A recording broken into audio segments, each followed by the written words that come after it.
ನಮಸ್ತೆ ವೀಕ್ಷಕರೇ. ರಾಹುಗ್ರಸ್ತ ಚಂದ್ರಗ್ರಹಣ ಇದೇ 7ನೇ ತಾರೀಕು ಸೆಪ್ಟೆಂಬರ್ ತಿಂಗಳಲ್ಲಿ ನಡೀತಾ ಇದೆ. ಸೊ ಈ ಚಂದ್ರಗ್ರಹಣದ ಬಗ್ಗೆ ಸಾಕಷ್ಟು ಮಾಹಿತಿಯನ್ನ ಕೊಡ್ತಾ ಹೋಗ್ತೇನೆ. ಯಾವ ರಾಶಿಗೆ ಶುಭ, ಯಾವ ರಾಶಿಗೆ ಅಶುಭ ಫಲ, ಹಾಗೆ ಯಾವ ರೀತಿ ಗ್ರಹಣವನ್ನ ಆಚರಿಸ್ಬೇಕು, ಯಾವ ರೀತಿ ಗ್ರಹಣದ ಕಾಲದಲ್ಲಿ ಇರ್ಬೇಕು ಅನ್ನೋದನ್ನ, ಮತ್ತೆ ಯಾವ ಒಂದು ಟೈಮು, ಯಾವ ಒಂದು ಗಳಿಗೆಯಲ್ಲಿ ಗ್ರಹಣ ಮೋಕ್ಷ ಮತ್ತೆ ಅಂತ್ಯ ಆಗುವಂಥದ್ದು, ಮತ್ತೆ ಸ್ಪರ್ಶ ಆಗುವಂಥದ್ದು ಯಾವ ಒಂದು ಟೈಮು, ಆವಾಗ ಹೇಗಿರುತ್ತೆ ಅನ್ನೋದನ್ನ ಸಂಕ್ಷಿಪ್ತವಾಗಿ ನೋಡೋಣ ಬನ್ನಿ. ನೋಡಿ, ಈ ಗ್ರಹಣ ಅಂತ ಬಂದ್ರೆ ಈ ಸೆಪ್ಟೆಂಬರ್ ತಿಂಗಳಲ್ಲಿ ಬರ್ತಾ ಇರುವಂತಹ 2025 7ನೇ ತಾರೀಕು ಸೆಪ್ಟೆಂಬರ್ ತಿಂಗಳಲ್ಲಿ ಬರ್ತಾ ಇರುವಂತಹ ಇದು ಚಂದ್ರಗ್ರಹಣ, ರಾಹುಗ್ರಸ್ತ ಚಂದ್ರಗ್ರಹಣ. ಈ ಗ್ರಹಣದಲ್ಲಿ ನೋಡಿ, ಕುಂಭರಾಶಿ ಭಾನುವಾರ ಪೂರ್ವಭಾದ್ರ ನಕ್ಷತ್ರ ಕುಂಭರಾಶಿಯಲ್ಲಿ ಗ್ರಹಣ ಬರ್ತಾ ಇದೆ. ಸೊ ಗ್ರಹಣ ಶುರು ಆಗುವಂತ ಕಾಲ ಅಂದ್ರೆ ಸ್ಪರ್ಶ ಕಾಲ ರಾತ್ರಿ 9:56. ಅದೇ ರೀತಿ ಮೋಕ್ಷ ಕಾಲ, ಮೋಕ್ಷ ಅಂದ್ರೆ ಬಿಡುವಂತಹ, ಗ್ರಹಣ ಬಿಡುವಂತಹ ಒಂದು ಕಾಲ ಅಂದ್ರೆ ಮಧ್ಯರಾತ್ರಿ 1:27 ಆಗಿರುತ್ತೆ. ಸೊ ಈ ಮಧ್ಯಕಾಲ ಅಂದ್ರೆ 9:56 1:27 ಹೇಗಪ್ಪ ಇರ್ಬೇಕು ಅಂತಂದ್ರೆ, ನೋಡಿ, ಯಾವುದೇ ಒಂದು ಬೇಯಿಸಿದ ಆಹಾರವನ್ನ ಇಟ್ಟು ಮರುದಿನ ಅದನ್ನ ನಾವು ಉಪಯೋಗಿಸ್ಕೊಳ್ಬಾರ್ದು. ಯಾಕಂದ್ರೆ ಇದು ಸೈಂಟಿಫಿಕ್ ಆಗಿ ಸಹ, ಹಾಗೂ ನಮ್ಮ ಪಾರಂಪರ್ಯವಾಗಿ ನಡ್ಕೊಂಡ್ ಇತಿಹಾಸದಿಂದ ನಡ್ಕೊಂಡ್ ಒಂದು ಪರಿಣಾಮ ಆಗಿರೋದ್ರಿಂದ ಈ ಒಂದು ಆಹಾರವನ್ನ, ಬೇಯಿಸಿದ ಆಹಾರಕ್ಕೆ ನಮಗೆ ಆ ಆಹಾರವನ್ನ ಉಪಯೋಗಿಸ್ಬಾರ್ದು. ಅದೇ ರೀತಿ ನೋಡಿ, ಈ ಗ್ರಹಣ ಅಂತ ಬಂದಾಗ ಬೇರೆ ಇವಾಗ ನೀರಿಗೆ, ಅದೇ ರೀತಿ ನಮ್ಮ ಒಂದು ನೀರಿಗಾಗ್ಲಿ ಎಣ್ಣೆಗಾಗ್ಲಿ ಮನೇಲಿರುವಂತಹ ಯಾವುದೇ ಒಂದು ಆಹಾರ ಪದಾರ್ಥ ಅಂದ್ರೆ ಬೇಯಿಸಿಲ್ದೆ ಇರುವಂತ ಆಹಾರ ಪದಾರ್ಥಗಳು. ಇವಾಗ ಏನಂದ್ರೆ, ನಾವು ಒಂದು ರೇಷನ್ಗಳು ಇಟ್ಟಿರ್ತೀವಿ ಮನೇಲಿ, ಸರಕುಗಳನ್ನ ಇಟ್ಟಿರ್ತೀವಿ, ಅದಕ್ಕೆ ಯಾವುದೇ ಒಂದು ದೋಷ ಇರೋದಿಲ್ಲ.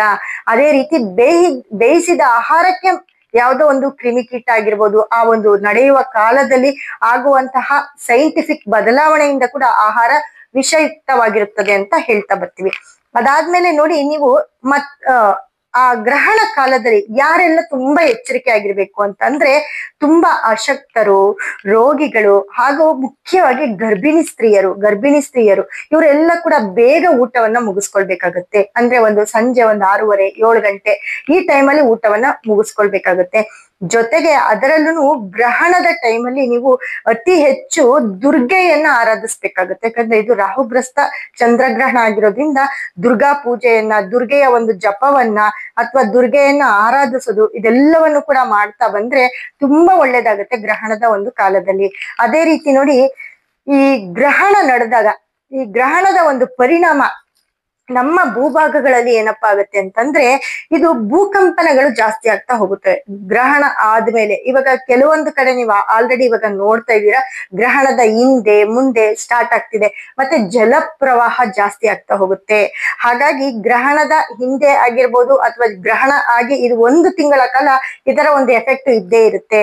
ಭೂಕಂಪನಗಳು ಜಾಸ್ತಿ ಆಗೋದು, ಪಶ್ಚಿಮ ದೇಶಗಳಲ್ಲಿ ತುಂಬಾ ಅವಘಡಗಳು ಜಾಸ್ತಿ ಆಗ್ತಾ ಹೋಗ್ತವೆ, ಮತ್ತೆ ಜಲಪ್ರವಾಹಗಳಾಗ್ತವೆ, ಅತಿ ಮಳೆ ಜಾಸ್ತಿ ಬರೋದು, ನೀರಿನಿಂದ ತುಂಬಾ ಪ್ರಮಾದಗಳಾಗೋದು, ಈ ತರ ಒಂದು ಅನೇಕ ಸಮಸ್ಯೆಗಳು ಕೂಡ ನಡೀತಾ ಬರ್ತವೆ. ಅದೇ ರೀತಿ ನೋಡಿ, ಈ 12 ರಾಶಿಗಳಿಗೆ ಯಾವ್ಯಾವ ರಾಶಿಗಳಿಗೆ ಶುಭವನ್ನ ತಂದ್ಕೊಡುತ್ತೆ, ಯಾವ್ಯಾವ ರಾಶಿಗಳಿಗೆ ಅಶುಭವನ್ನ ತಂದ್ಕೊಡುತ್ತೆ ಅನ್ನೋದನ್ನ ಹೇಳ್ತಾ ಹೋಗ್ತೀನಿ. ಅದ್ರಲ್ಲೂ ನೋಡಿ, ಕೆಲವೊಂದು ರಾಶಿಗಳಿಗೆ ಶುಭ ಫಲವನ್ನ ಕೊಡ್ತವೆ, ಕೆಲವೊಂದು ರಾಶಿಗಳಿಗೆ ಅಶುಭ ಫಲ. ಹಾಗೆ ಶುಭ ಫಲವನ್ನ ಕೊಡುವಂತ ರಾಶಿಗಳು ಅಂತಂದ್ರೆ ನೋಡಿ, ಮೊದಲನೇದಾಗಿ ಮೇಷ, ವೃಷಭ, ಕನ್ಯಾ, ಧನಸ್ಸು ರಾಶಿಯವರಿಗೆ ತುಂಬಾ ಶುಭ ಫಲಗಳನ್ನ ಕೊಡುತ್ತೆ.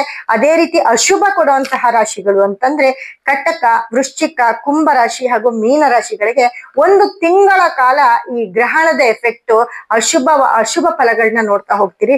ಅದೇ ರೀತಿ ಮಧ್ಯಮ ಅಂದ್ರೆ ಮಿಶ್ರ ಫಲಗಳು ಬಂದು ಮಿಥುನ, ಸಿಂಹ, ತುಲಾ, ಮಕರ ರಾಶಿಯವರಿಗೆ ಮಿಶ್ರ ಫಲಗಳಿರುತ್ತೆ. ಸೊ ಹಾಗಾಗಿ ತುಂಬಾ ಆಳವಾಗಿ ನೋಡಿದಾಗ ಯಾವ್ಯಾವ ರಾಶಿಗಳಿಗೆ ಹೇಗಪ್ಪ ಆಗತ್ತೆ ಅಂತ 12 ರಾಶಿಗಳ ಬಗ್ಗೆನೂ ಮುಂದಿನ ವಿಡಿಯೋದಲ್ಲಿ ಹೇಳ್ತಾ ಹೋಗ್ತೇನೆ. ಧನ್ಯವಾದ ವೀಕ್ಷಕರೇ.